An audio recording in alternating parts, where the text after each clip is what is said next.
For the second video of my Northwest journeys, I left my southern Alberta campground for a more northern Alberta location.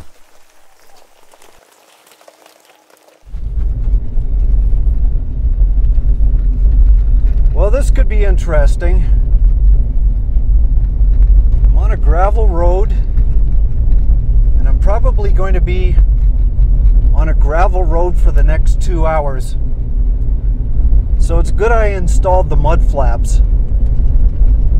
Unfortunately, it's either this way or another way that goes through Jasper, which is going to be jam-packed with RVs, and it's also,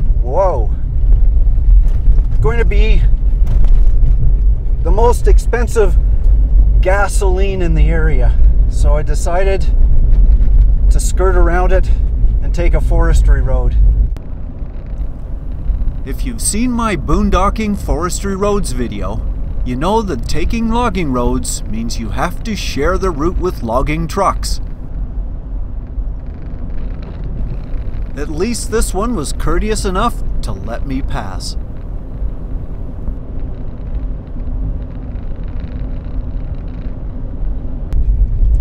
My gas mileage has not been good as of late.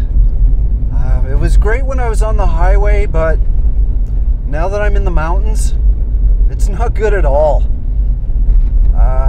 Like I was getting, what was the best, 15.2 miles per gallon? Now I'm closer between 12, 13 and a half at best. So, and part of it was because I was fighting a headwind, but also because I packed a lot more stuff. I figured I was going to be out a lot longer this trip, so I packed more stuff, and that all adds up. After about 6 hours of driving, it was time to pull over for the night. This river below a heavily traveled cement bridge would not seem the most ideal and peaceful location, and it was not. But a little further away from the traffic, and the Cutbank River was at least tolerable. It was quite apparent where it got its name from, though. The river had even cut through the road that was alongside it.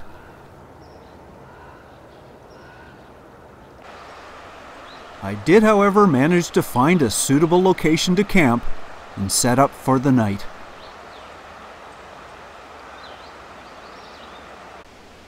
The next morning, I had a little work to do. Well, it looks like I've got the first casualty of my trip, and that's my rear view camera. It was working fine until I took a few hours of back roads, and after I got onto some pavement again, after I got back on the highway, it just cut out. And first I thought that, oh no, my camera had fallen off. That was on the pavement somewhere. But when I pulled over and looked, it was still there. So I unattached it and had a look. And right here, I don't know if you can see it, but right in this spot, there's a cut in the wire. And that's between the camera and, I don't know, the radio device and the solar panel that transmits it to the monitor. Because it's wireless, except for this wire right here. Oh, so it doesn't work. What am I going to do about it? Well, let's assess what I have to work with and see if I can repair it. Okay, well, my toolbox is in total disarray. What a surprise. But let's just see what I might be able to use. Good news, I have some solder and some flux. Got a knife, I've got electrical tape. Now, the solder is only good if I actually remember to bring a soldering iron. Glue gun will not work. But I do have a soldering iron. And I have 5-minute epoxy. Now I usually bring a special insulated rubber cement that you can put over electrical contacts to seal them from, you know, to waterproof them. I don't have that. I forgot it. There's always something I forget on these trips. But I have 5-minute epoxy, so if I do manage to connect those wires again, hopefully it's a Band-Aid solution. I can seal it up with 5-minute epoxy. I got enough to play with. Let's give it a go.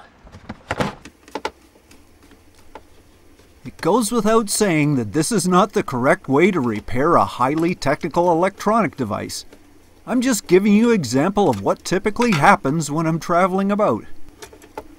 And let's face it, there's no chance of getting it repaired by the manufacturer, and no chance of finding a repair shop in the woods. So there's only really two choices: repair it yourself or throw it out. Seems I had nothing to lose. Yep, those wires are definitely damaged. Well, I managed to separate the wires and strip off the insulation, so I've got some leads here. I'm just waiting for the soldering iron to warm up, and it's a good thing I've got the Jackery because it's got the 110 pure sine wave inverter, so it's only using 32 watts of power to heat up the soldering iron, which is okay, and I'm only using it for a short period of time. I'm all thumbs, so those tiny little wires were tricky to connect.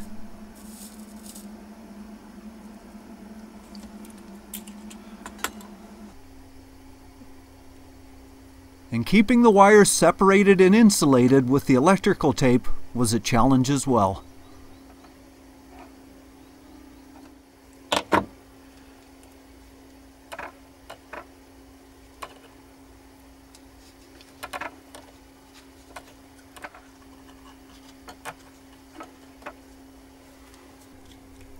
I mixed a little epoxy to seal the repair and keep the tape from unraveling.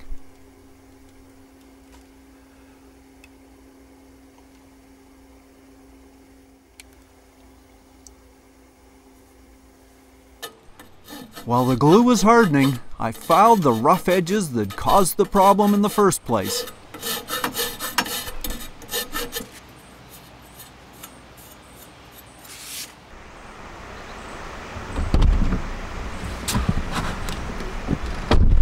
Well, here it is, the moment of truth.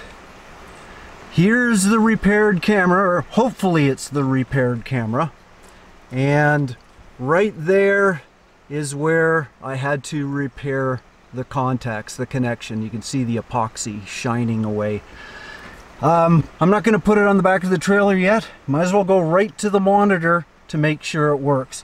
And there's also a few things I forgot to tell you about this Auto-Vox system. It's primarily a backup camera. So when you turn on the ignition and if it's plugged in, you automatically see behind. But the camera only stays on for like 3 or 4 minutes. So to use it as a rear view camera when you're going down the highway, you need this remote button, and it comes with it. And it's, you know, when you want to see what's behind you, you press the button, and in like 3 or 4 seconds, it'll activate the camera and you'll have it on there for 3 or 4 minutes. I'd love it to be on constantly. Maybe there is a way of doing that. I just haven't figured it out. Anyway, let's get back to, does this work? So, monitor, it's plugged in now, and there I am. It works. I've got a camera again. That's a big relief. Now I can put it back on the trailer.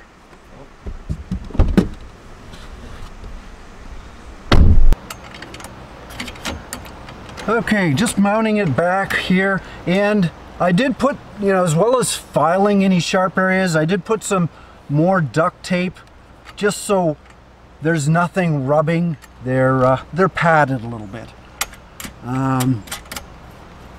Anyway, it should be okay this time. There's no guarantee it's gonna last long, and I kind of give up on warranties. You know, once I tell them what I did to it, well, that's not what you're supposed to, that's not its purpose. So I was like, I give up. I fix myself I throw out or I buy new. Those are my three options. I'm hoping this is going to work. It's starting to rain. The impending clouds of doom are coming, so that'll give me an idea if it's waterproof at least. Before I left on this trip, I made a lens shade from a bottle cap and some adhesive tape. I'm not sure how effective it is yet, but after a little road time, it sure looks ugly, a deterrent from thieves at least, and this fly sure loved it. It's getting wet and so am I, so that's it.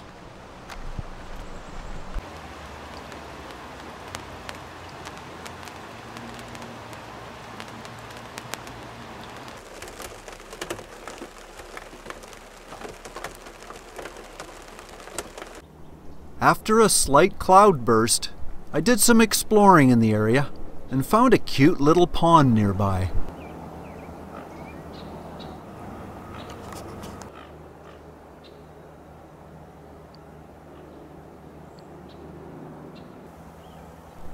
I really enjoyed this aerial ballet performed by a pair of damselflies.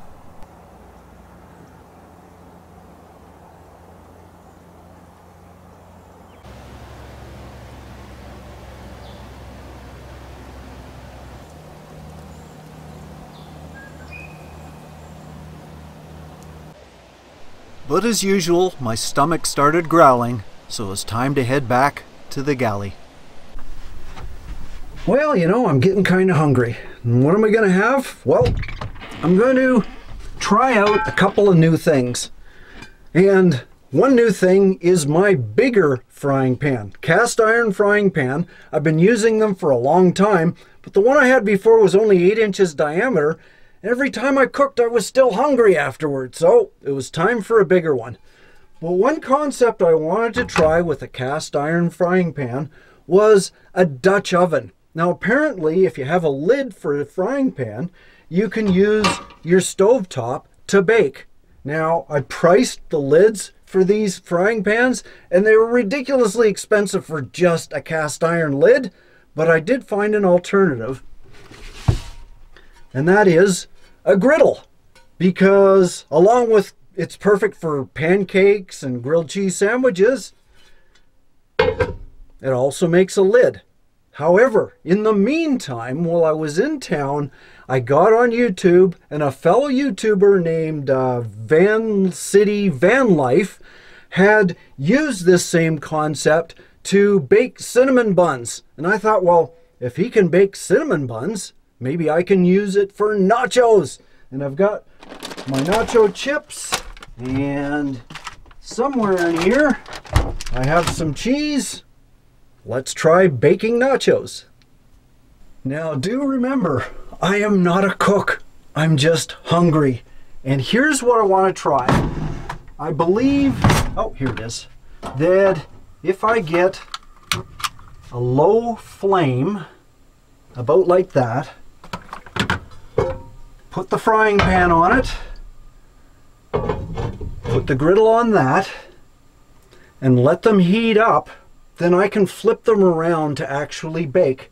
And in the meantime, I'm going to take an avocado and some green salsa and make guacamole.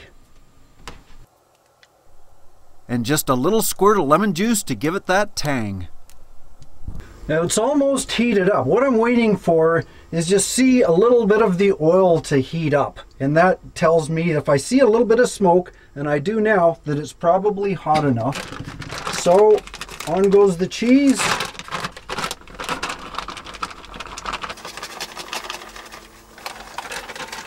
And now I do a flip.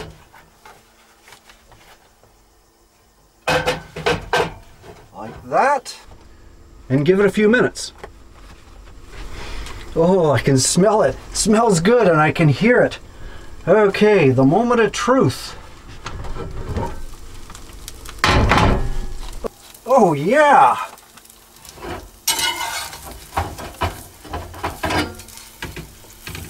Whoop.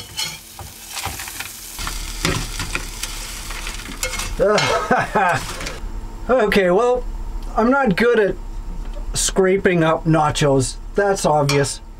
But I think it's at least edible.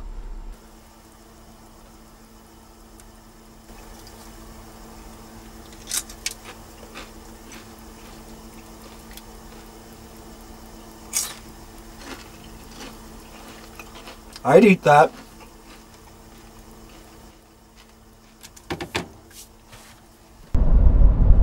You know, it's certainly interesting traveling in the midst of a world crisis.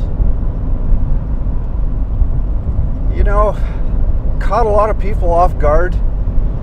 I gotta admit, I was caught off guard as well, but you have to adjust. I was expecting I would go right across Canada in 2020 and probably into the US as well, but can't do it right now. Borders closed to the US. US is kind of struggling right now. I'm really hoping, you know, things improve. And even between the Canadian provinces, a lot of provinces you can't go to without self-isolating. Now, there are some provinces that are, fortunately, you know, things have been going well.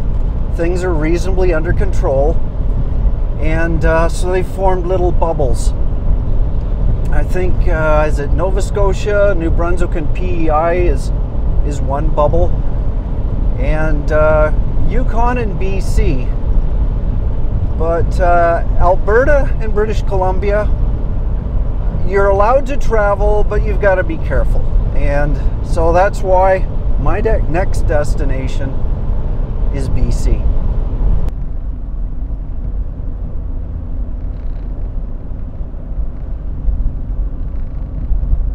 Oh, here we go.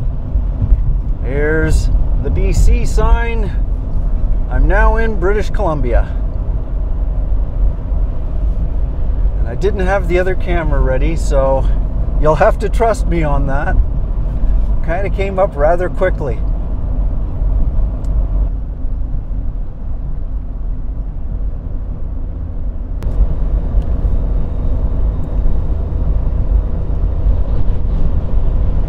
Well, this is the first time since I went to Mexico that I've been out of Alberta. And, you know, that was like January. And before that, I mean, the last time I crossed a border, like to the US or Canada, was October.